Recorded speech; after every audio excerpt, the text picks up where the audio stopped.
Hello student, स्वागत आहे तुमचं ओमकार मॅथ्स अड्ड्यामध्ये. आपली समर वॅकेशनची व्हिडिओ सिरीज सुरू होती. फर्स्ट व्हिडिओ आपला झाला आहे, त्याच्यामध्ये आपण नंबर्स, टाइप्स ऑफ नंबर्स आपण बघितले होते. हा आपला सेकंड डे आहे, ज्याच्यामध्ये आपण addition and subtraction of whole numbers आणि इट्स प्रॉपर्टी म्हणजे त्यांच्या प्रॉपर्टीज बघणार आहोत. तर लास्ट याच्यामध्ये आपण नंबर्स बघितले, टाइप्स ऑफ नंबर्स बघितले. याच्यामध्ये आपण ॲडिशन सबट्रॅक्शनचे प्रॉपर्टीज आणि ॲडिशन अँड सबट्रॅक्शन बघणार आहोत. जर तुम्ही आपल्या चॅनलवर नवीन असाल तर प्लीज सबस्क्राईब करून टाका आत्ताच, कारण की आपली सिरीज थोडी मोठी होणार आहे आणि आपली युजफुल होणार आहे. कारण की बेसिक जर आपल्याला माहीत राहणार तर आपण समोर जाऊन मॅथमध्ये छान स्टडी करू शकणार, राईट. तर आज आपण आपला व्हिडिओ सुरू करू. तर काय पहिली प्रॉपर्टीज ऑफ ॲडिशन आणि इकडे प्रॉपर्टीज ऑफ सबट्रॅक्शन आपण दोन याच्यामध्ये सेपरेट एकाच याच्यात केलं आहे. तर पहिली प्रॉपर्टीज काय, क्लोजर प्रॉपर्टी. क्लोजर प्रॉपर्टीचं असं म्हणणं आहे की जेव्हा दोन होल नंबरचा जेव्हा प्लस होते म्हणजे ॲडिशन होते, त्याचा जो आन्सर आहे ते पण होल नंबरच येते. तर आपण इथे एक्झाम्पल घेतलं आहे, 10 + 5 म्हणजे किती होते, 15. होल नंबरच आला. तिथे काय म्हटलं आहे, whole number is close under addition. इथे झालं, दिसलं आहे. त्यामध्ये सबट्रॅक्शनचे सेम काय, 7 - 3 4 होते. पण 3 - 7 आपल्याला माहिती आहे का, येते आन्सर आपल्याला माहिती आहे, पण ते समोर आपण शिकणार आहोत इंटिजर्समध्ये. पण आता माहिती आहे का 3 - 7 नाही, तर मग सेम आलं का आन्सर, नाही आलं. म्हणजे काय होतं, whole number is not close under the subtraction. त्यानंतर कम्युटेटिव्ह प्रॉपर्टी. कम्युटेटिव्ह प्रॉपर्टी म्हणजे काय म्हणते, ऑर्डर जर रिअरेंज म्हणजे इकडे मागे पुढे केलं ऑर्डर, म्हणजे A + B आहे, नंतर B + A केलं, तर आन्सर कसं सेमच आलं पाहिजे म्हणते. तर आपण बघितलं एक्झाम्पल, 7 + 6 = 13 होते आणि 6 + 7 म्हणजे पण 13 होते. म्हणजे इक्वल टू आले इथे, 7 + 6 = 6 + 7 सेमच आहे. म्हणजे addition is commutative for whole numbers. सबट्रॅक्शनमध्ये काय म्हटलं आहे, A - B not equal to B - A. इथे आपण एक्झाम्पल घेतलं, 7 - 5 2 होते, 5 - 7 -2 होते. सेम आलं का, नाही आलं. तसं आपण शिकणार ते इंटिजर्समध्ये समोर नक्की. पण इथे सध्या आपल्याला माहिती आहे का, नाही माहिती आहे. म्हणजे 5 - 7 आपल्याला माहिती आहे का, म्हणून आपण इथे क्वेश्चन मार्क घेतला. म्हणजे 7 - 5 नॉट इक्वल टू 5 - 7. मग इथे काय आलं, subtraction is not commutative for whole number, right. Third property आहे असोसिएटिव्ह प्रॉपर्टी. याच्यामध्ये काय म्हटलं आहे, ग्रुपिंग चेंज केलं. तर ग्रुपिंग चेंज म्हणजे इथे जसं A + B चा एक ग्रुप केला आहे आपण, इथे B + C चा केला आहे. तसं A + B bracket close + C = A + B whole bracket B + C. इथे प्लस पाहिजे, ओके.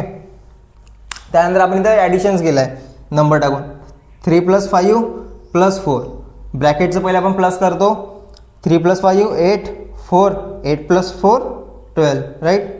नंतर या दोघांचा ग्रुप केला आहे, B + C चा ग्रुप केला आहे. तर B + C चा पहिले प्लस केला आपण, 5 + 4 9 आणि 3 + 9 12 सेमच आले. म्हणजे इथे प्रॉपर्टी आपल्याला दिसून पडली, addition is associative for whole numbers. त्यानंतर सबट्रॅक्शनमध्ये काय म्हटलं आहे, त्याचं पण ग्रुपिंग रिअरेंज केलं आहे, ते -C. A - whole bracket B - C not equal to A - B whole bracket -C. काय मग आपण व्हॅल्यूज टाकल्यास, 3 - होल ब्रॅकेट 2 - 1 2 - 1 म्हणजे 1च येते, 3 - 1 म्हणजे 2. नंतर ब्रॅकेटमध्ये काय, 3 - 2 -1 3 - 2 1 1 - 1 0 म्हणजे नॉट इक्वल टूच येणार, राईट. तर subtraction is not associative for whole number. ते आपल्या प्रॉपर्टीज होत्या. आणखी एक प्रॉपर्टीज आहे त्याचं आयडेंटिटी एलिमेंटमध्ये, म्हणजे कोणतं 0 सोबत कोणता पण नंबर प्लस केला तोच नंबर येते, राईट. म्हणजे 5 + 0 म्हणजे 5 येते, 0 + 5 म्हणजे 5, राईट. हे होत्या प्रॉपर्टीज. आता आपण एक्झाम्पल्स घेऊ प्लस मायनसचे, वेगळ्या वेगळ्या प्रकारचे घेऊ. सबट्रॅक्शन मॅक्झिमम तर स्टुडंट्सने माझ्याकडे सबट्रॅक्शनबद्दल प्रॉब्लेम सांगितले होते. तर आपण तो पण जो टॉपिक आहे आपला सबट्रॅक्शनचा, तो आपण एकदम इझिली आपण सॉल्व करू आज आणि तो शिकून घेण्याचा प्रयत्न करू, ओके. आता आपण प्लस म्हणजे ॲडिशनवरचे प्रॉब्लेम्स बघू. तसं मी जास्ती काही एक्झाम्पल्स घेतलेले नाही आहे, भरपूरशा मुलांना ऑलरेडी माहिती आहे. फक्त मी रिव्हिजन म्हणून एक आपण हा टॉपिक कव्हर करून राहिलो आहे. आणि प्लस प्रॅक्टिस पण झाली पाहिजे, काही नवीन शिकायला मिळालं ते पण तुमचं प्रॉफिटच आहे, राईट. पहिले तर आपण डिजिट्स म्हणजे काय, कोणत्या नंबरमध्ये इंडिव्हिज्युअल सिम्बॉल्स राहते, त्याला म्हणतो आपण डिजिट्स. फॉर एक्झाम्पल आता हा 1000 आहे, 1000 हा पूर्णपणे काय झाला, नंबर झाला. 1000 म्हणजे पूर्णपणे हा काय झाला, नंबर झाला. त्याच्यानंतर मग डिजिट्स म्हणजे काय, 1 0 म्हणजे काय झालं, डिजिट झाला. 0 हा पण डिजिट, हा पण डिजिट. एकूण किती डिजिट्स आहे, 1 2 3 4. म्हणजे हा किती डिजिटचा नंबर आहे, 4 डिजिटचा नंबर आहे. हा किती, हा पण हा 4 3 2 डिजिट्स. इथे पण 4 डिजिट्स आहे. इथे असं याला म्हणतो आपण डिजिट्स. त्यानंतर आपण आणखी एक छोटंसं टॉपिक आहे, त्याच्यामध्ये आपण पोझिशन्स म्हणतो. पोझिशन्स म्हणजे काय, जसं युनिट, टेन्स, 100, 10,000, 10,000, करोड, लॅक वगैरे, त्याला म्हणतो आपण पोझिशन्स. आता आपण जसं सुरू कुठून होतो, आपण राईट साईडने सुरू करतो, म्हणजे काउंट करताना युनिट, टेन्स, 100, 1000, 10,000, लॅक, 10 लॅक, करोड, 10 करोड, असं याला म्हणतो आपण युनिट्स. यासाठी हे सांगून राहिलो की जेव्हा कधी तुम्ही आता कधी प्रॉब्लेम सॉल्व्ह कराल, कोणते पण प्लस राहू, सबस्ट्रॅक्शन राहू, मल्टिप्लिकेशन राहत असेल, तर तेव्हा काय करायचं, ज्या पोझिशनचे नंबर्स आहेत त्याच पोझिशनच्या खाली लिहायचं. जसं मी सिस्टमॅटिकली आता लिहिलं आहे, युनिटच्या खाली युनिट्स, युनिटच्या खाली टेन्सच्या खाली टेन्स, 100च्या खाली 100, 1000च्या खाली 1000. यांनी काय होते, मेन म्हणजे आपलं प्रॉब्लेम जे आहे ते किचकट दिसत नाही आणि सॉल्व्ह करायला एकदम इझी जाते. मॅथमध्ये कधी कधी कसं होऊन जाते, तुम्ही प्रॉब्लेम जर बरोबर लिहिलं नाही किंवा अरेंज केलं नाही. आता फॉर एक्झाम्पल मी पोझिशन्स इकडे तिकडे केल्या, तर दिसायला किचकट होते. दिसायला किचकट झालं तर मग कसं सॉल्व्ह करताना थोडा आपला प्रॉब्लेम होते. म्हणून पहिले तर प्रॉब्लेम बरोबर लिहून टाकायचं. ओके, आता आपण सॉल्व्ह करू. पहिले काय ते 5 + 8, 5 + 8 म्हणजे होते 13, 13चे आले 3, इथे 1 कॅरी, 13चं 3 लिहिले, 1 कॅरी, 1 + 3 1 + 2 3, 3 + 7 10. झालं सॉल्व. एक आत्ताच आपण बघितलं होतं आयडेंटिटी रूल, म्हणजे 0 सोबत कोणी पण प्लस केलं तेच नंबर येते. 0 + 5 5, 0 + 4 4, 0 + 0 0, 1 + 3 4. झालं सॉल्व. किती इझी झालं ना. म्हणून कधी पण लिहिताना असं मागे पुढे नको जाऊ, बिलकुल सिस्टमॅटिकली खाली, म्हणजे ज्याच्या खाली तेच येऊ द्या. 8 + 2 10, 10 + 3 13, 1 कॅरी, 1 + 7 8, 8 + 2 11, 11 + 4 15, 15चे 5, 1 कॅरी, 1 + 3 4, 4 + 4 8, 8 4. खाली जसे तसा. हे वालं दिसायला किती इझी दिसून राहिलं, म्हणजे दिसून राहिलं तुम्हाला खूप इझी आहे. तर 9 + 8 17 17 17 17 + 7 24 24 + 3 30 33 10 10 + 8 10 + 8 18 18 + 27 2 कॅरी 10 19 1 0. याच्यामध्ये आता बघा 4 डिजिट पासून आपण प्लस प्लस करत आलो. किती डिजिटचा बनला इथे, 5 डिजिटचा बनला. हे 3 एक्झाम्पल तुमच्यासाठी होमवर्क. हे एक सॉल्व करून घेतो मी. हे जे तुम्हाला आहे, हे 2 जे आहे ते तुम्हाला होमवर्क, ठीक आहे, कारण की तुमची पण प्रॅक्टिस झाली पाहिजे. मी तर सॉल्व करून घेईन एक्झाम्पल, म्हणजे तुम्हाला पण प्रॅक्टिस झाली पाहिजे ना. म्हणून आता आपण हा सॉल्व करू. 0 + 7 7 + 1 8 0 3 4 1 1 1 12. झालं. इथे पण किती 6 डिजिटचा नंबर बनला. हे 2 एक्झाम्पल तुमच्यासाठी, आणि तुम्ही पण स्वतःहून काही एक्झाम्पल स्वतःच लिहा आणि सॉल्व करा. त्याने काय होणार, मॅथमध्ये सर्वात बेस्ट ॲडवाईस हेच देतो की जेवढे तुम्ही प्रॅक्टिस कराल तेवढं तुमचं मॅथ इझी होणार आणि तुमचं कॅल्क्युलेशन फास्ट होणार. जास्ती काय तुम्ही फॉर्म्युला नाही सॉल्व करू शकता, पण जे मेन कॅल्क्युलेशन आहे तुम्हालाच करावं लागेल, आणि ते कॅल्क्युलेशन तुमच्या प्रॅक्टिसनीच सॉल्व होऊ शकते, म्हणजे फास्ट होऊ शकते. ओके, आता आपण सबस्ट्रॅक्शन बघू. चला, आता आपला काय आहे आता सबस्ट्रॅक्शन. सबस्ट्रॅक्शनमध्ये मी पहिले म्हणजे जिथे कॅरी नाही घ्यावं लागेल ते घेतले, नंतर कॅरीवाले घेतले. जास्ती कारण की मी जास्ती प्रॉब्लेम्स घेऊ नाही शकत, कारण की मग व्हिडिओ तेवढाच मोठा होणार, राईट. म्हणून त्यापेक्षा मी जास्ती एक्झाम्पल घेतले नाही आहे. याच्यामधून सॉल्व करू आपण आता. पहिला एक्झाम्पल काय, 87 - 64. याच्यामध्ये 7मधून 4 जाते, डायरेक्ट दिसून राहिला. 7 - 4 3 8 - 6 2. झालं पहिलं सॉल्व इझिली. इथं 3 डिजिट्सवाले आहे. 5 - 4 1 3 - 1 2 7 - 4 3. झालं इझिली सॉल्व.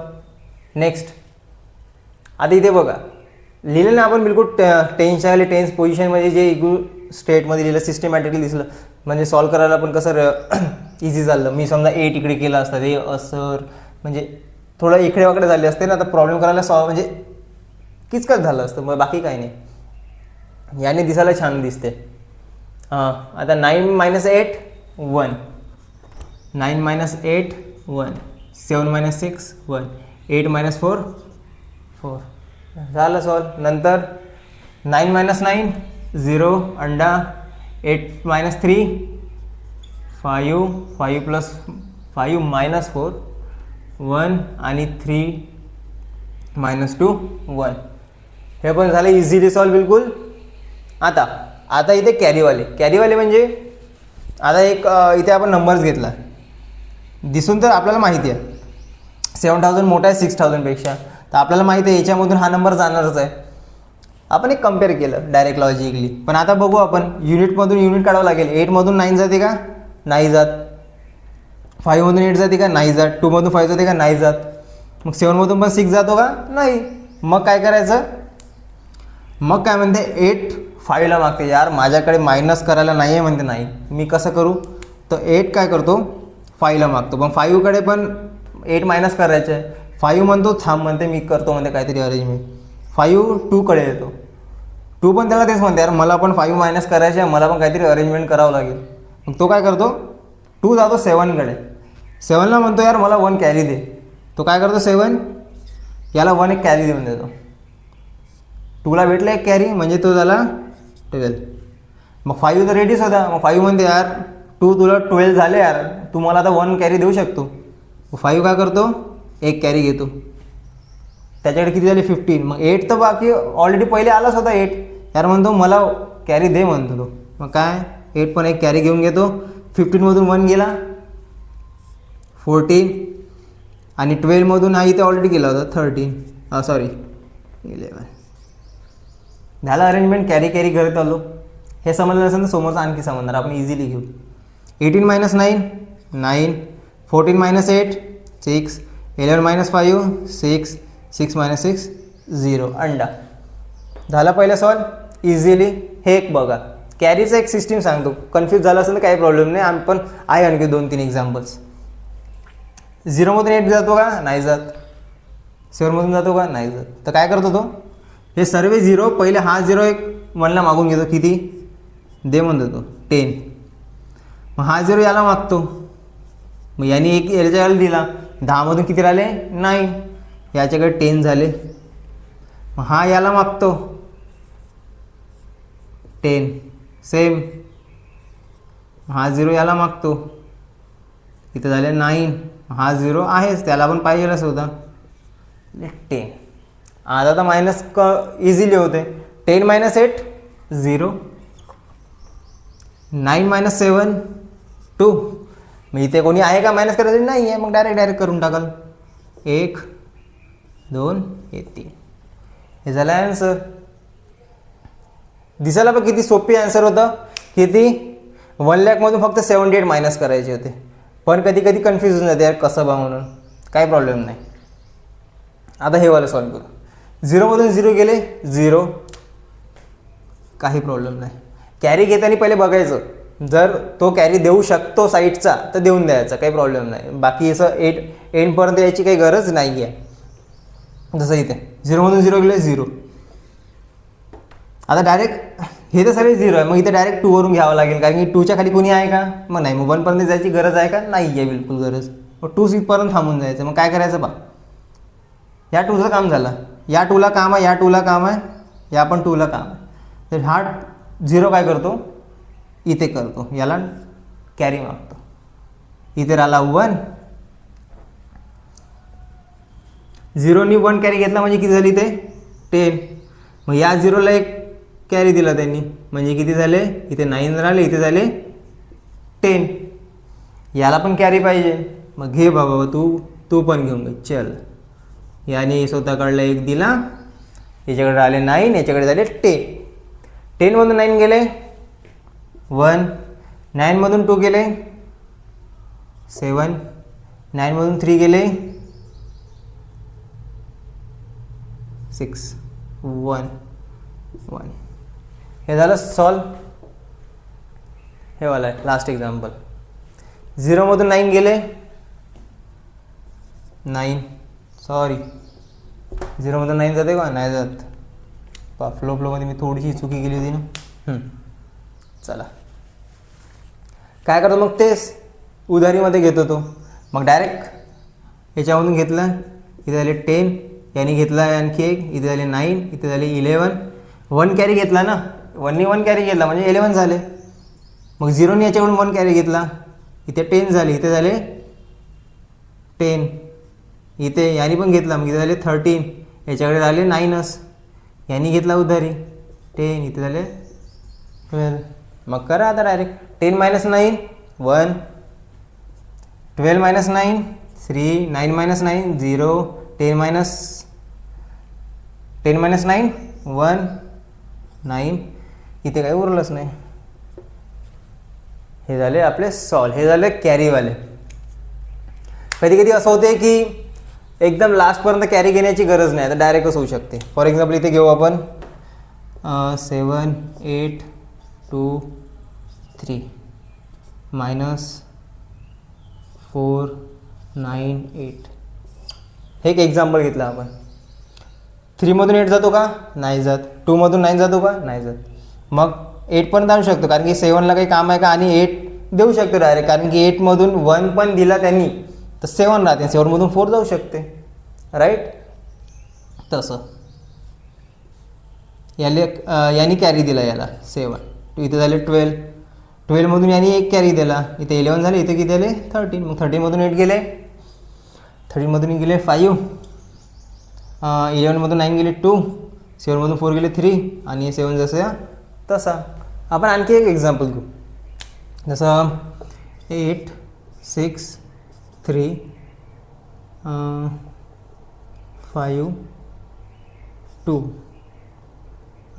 2 9 सॉरी. आता आपण इथे एक्झाम्पल घेतलं आहे, तर काय 2मधून 9 जातो का, नाही जात. 2ला मग ऑब्व्हियसली कॅरी घ्यावं लागेल 5कडून. 5ने समजा इथे 1 दिला, त्याच्याकडे किती होणार 2कडे 12. 5कडे किती राहणार 4. तर 4मधून 2 इझिली जाऊ शकते, म्हणजे 4ला अजून कॅरी घ्यायची गरज आहे का, नाही आहे. म्हणजे आपण डायरेक्टली सॉल्व करू शकतो. 12मधून 9 गेला 3, 4मधून 2 गेले 2, 6 8 6 जसं तसा.